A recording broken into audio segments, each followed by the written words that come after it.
पूजा की शुरुआत हो चुकी है और कल से मेला लगने वाला है, यानी 2 तारीख से 5 तारीख तक मेला रहेगा और पूरी ट्रैफिक व्यवस्था जो है, पटना की पूरी ट्रैफिक व्यवस्था वो व्यस्त रहेगी। और ऐसे में आमतौर पर जब आप मेला घूमने जाएंगे, अगर आपको सड़क रूट के बारे में सही तरीके से जानकारी नहीं रहेगी तो आप पूरी तरीके से फंस सकते हैं। अब देखिए, डाक बंगला चौराहा पर मेला लगेगा, भव्य पंडाल बना हुआ है, तो डाक बंगला चौराहा पूरी तरीके से बाधित रहेगा और डाक बंगला चौराहा होकर कोई भी गाड़ी नहीं जाएगी। क्योंकि आमतौर पर आप कहीं भी निकलते हैं, अगर बेली रोड से अगर आपको स्टेशन जाना होता है तो आप डाक बंगला चौराहा होकर जाते हैं, बेली रोड से अगर आपको गांधी मैदान जाना होता है आप डाक बंगला चौराहा होकर जाते हैं, और भी कई रूट हैं जो डाक बंगला चौराहा होकर ही पार किया जा सकता है। लेकिन डाक बंगला चौराहा जो है वो बाधित रहेगा, वो बंद रहेगा। तो आपको किन किन रास्तों का इस्तेमाल करना पड़ेगा,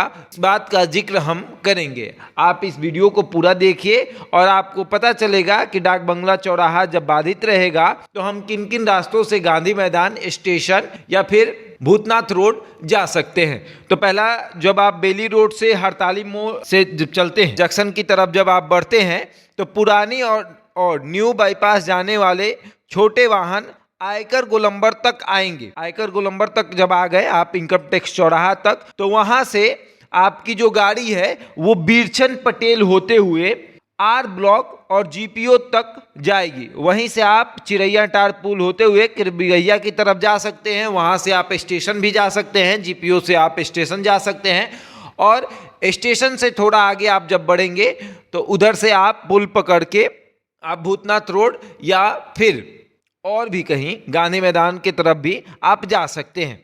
वहीं बेली रोड से पश्चिम की तरफ गांधी मैदान जब जाते हैं, बेली रोड से जब गांधी मैदान जाते हैं तो वहां से आने वाली सभी छोटी वाहन जो है वो आपको इनकम टैक्स तक आएगी, और इनकम टैक्स से विद्यापति भवन जो है विद्यापति मार्ग से होते हुए विद्यापति मार्ग से जाएगी और गांधी मैदान की तरफ बढ़ेगी। छोटी वाहन छज्जू बाग रोड से कोतवाली टी होते हुए बाहर निकल जाएगी, यानी गांधी मैदान तक चली जाएगी। जीपीओ गोलंबर के ऊपर और नीचे से व्यवसायिक वाहन जो है बुद्ध मार्ग में उत्तर की ओर नहीं जाएंगे। ये जीपीओ गोलंबर से पश्चिम आर ब्लॉक चौराहा और पूरब पटना जंक्शन या पुरानी बाईपास होते हुए निकलेंगे। वहीं आर ब्लॉक से जो आने वाली सड़क है वो चौराहे से आयकर गोलंबर की और वाहन नहीं चलेंगे, क्योंकि जो आर ब्लॉक से जब आप उधर से आते हैं इनकम टैक्स चौराहा की तरफ वो वाहन नहीं चलेंगे। वहां से आप जीपीओ गोलंबर या पश्चिम हार्डिंग रोड से आ सकते हैं। इसी तरीके से आप गांधी मैदान से जब आगे बढ़ेंगे गायघाट की तरफ, तो गायघाट की तरफ आप जब गांधी मैदान से आगे बढ़ रहे हैं गांधी चौक से गायघाट तक छोटे वाहन पश्चिम से पूरब की ओर जाएंगे। क्योंकि आमतौर पर आप जब गायघाट जाते हैं तो अशोक राजपथ होते हुए जाते हैं, तो अशोक राजपथ पूरी तरीके से बाधित हो चुका है। 2-3 निर्माण हो रहा है, या आप मेट्रो का निर्माण ले लीजिए या फिर डबल ट्रैकर जो ब्रिज बन रहा है उसका निर्माण, और उसमें पंडाल बना है, पूजा पंडाल बना है, तो ये हो गया।